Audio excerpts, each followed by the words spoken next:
sometime in my high school career, women's water polo was put into the Olympic program. It wasn't in the Olympic program before 2000.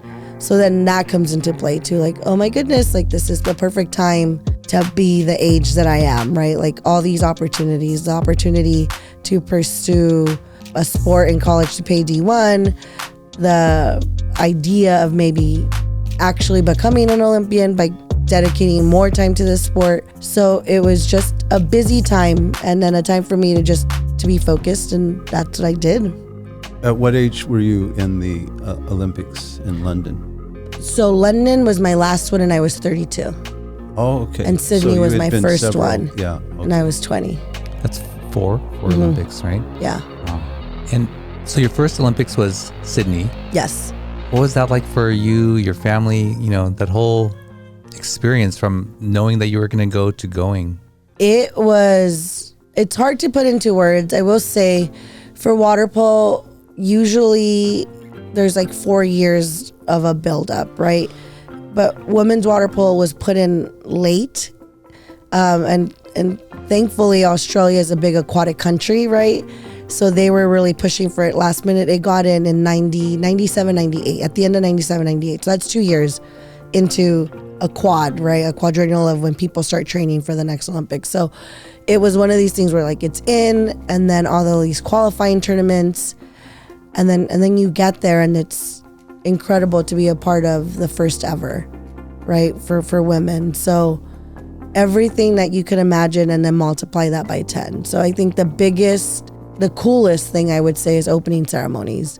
Just you're walking in with 500 other US athletes, and there's just this energy in the room, and I think it's because no one's dreams have been broken yet, right? So everyone still has the hope of winning. Everyone's there, they put in their time to win. So there's this unimaginable energy as you're like walking in together into the stadium, and not just from the energy of your country, but all of the athletes. So that's something that, I wish you could bottle up and like share with other people, but you just have to be there to like know that feeling.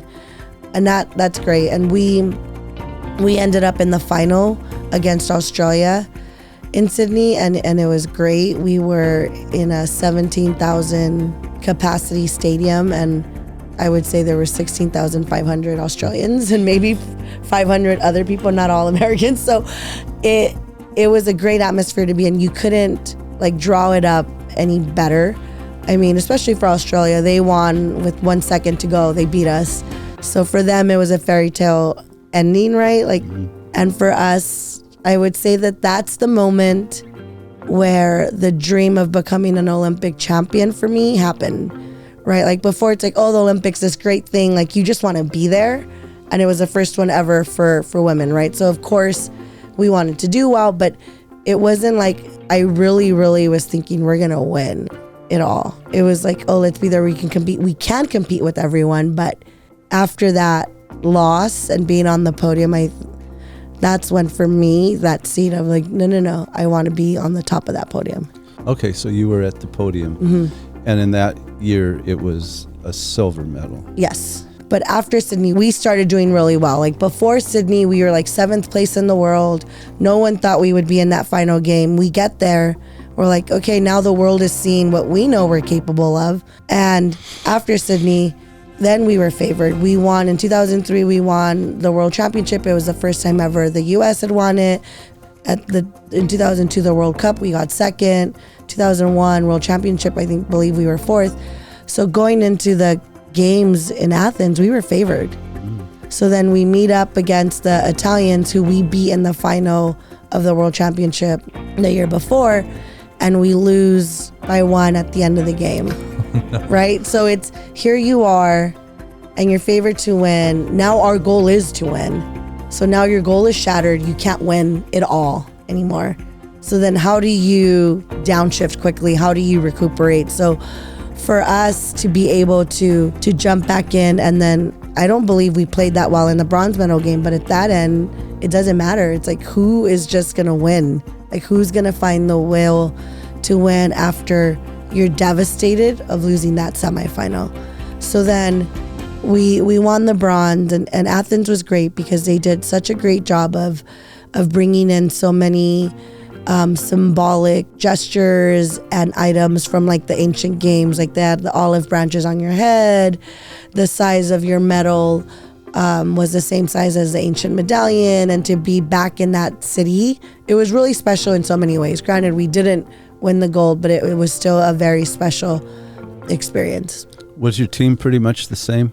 A lot of us were, yes, because we were fairly young. On my Sydney 2000 team, I mentioned my teammate Maureen O'Toole.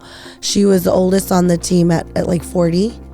And she had stuck around and came out of retirement when it became an Olympic sport, because she was the best in the world for so long, and it just didn't become an Olympic sport in her prime.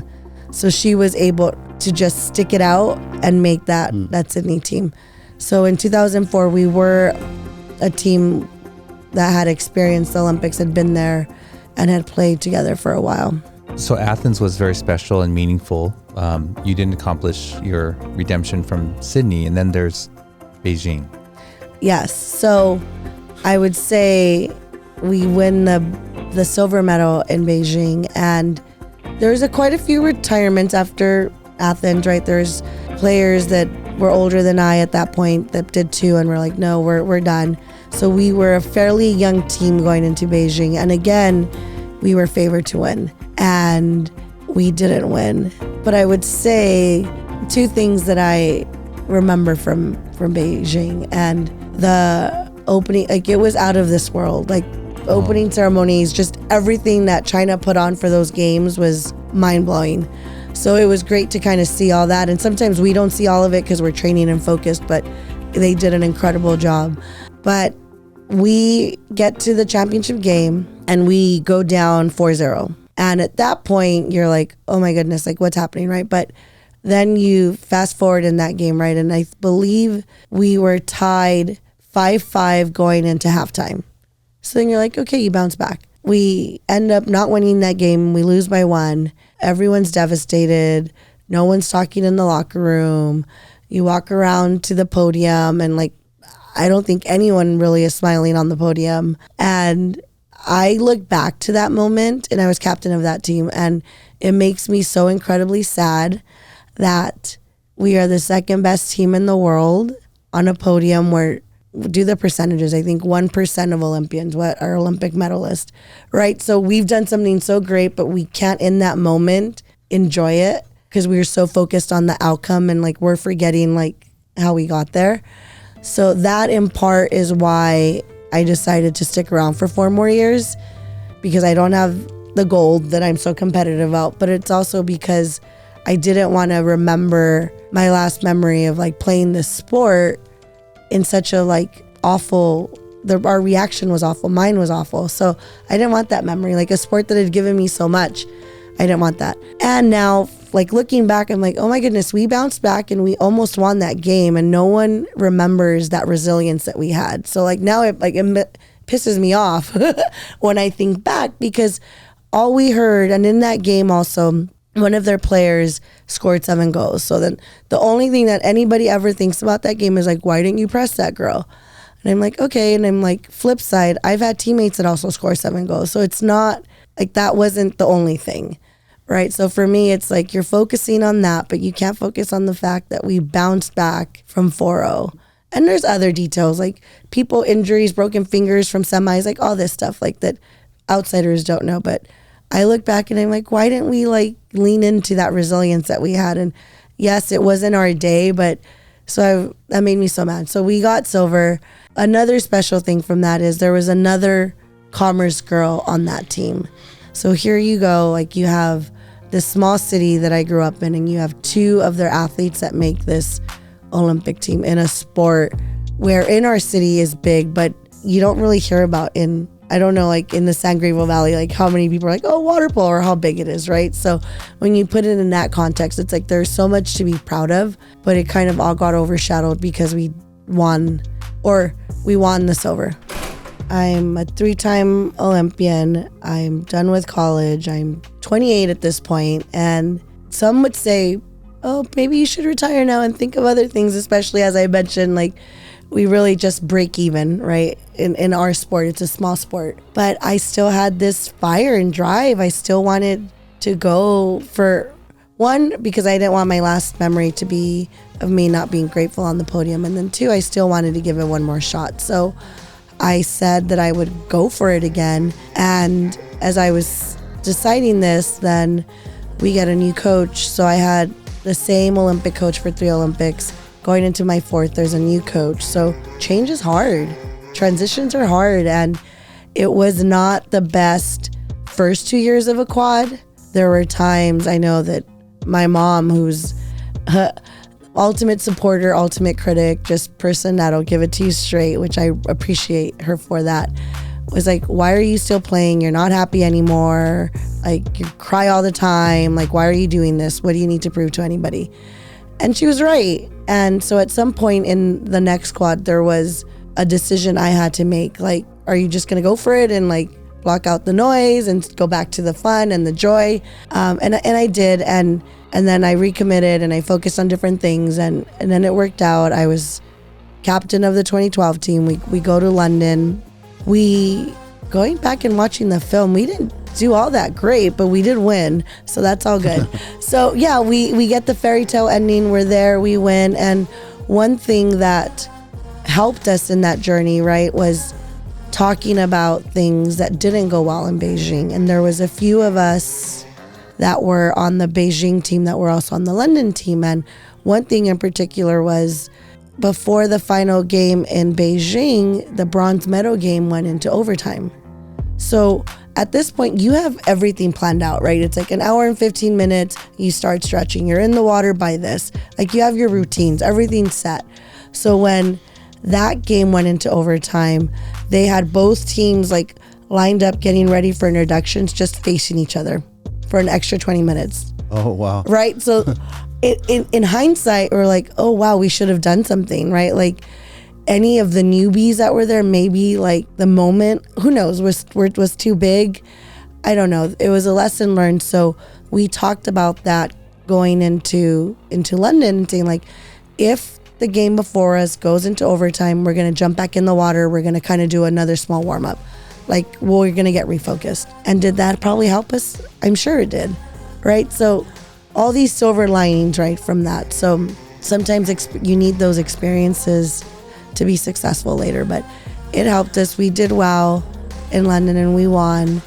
And I always thought that I would cry on the podium, but I didn't. I think the first time I actually cried and like enjoyed the moment was the City of Commerce had a celebration for me, and in like thanking everyone that came and thanking my city and being in my hometown, that's like when the tears started like flowing.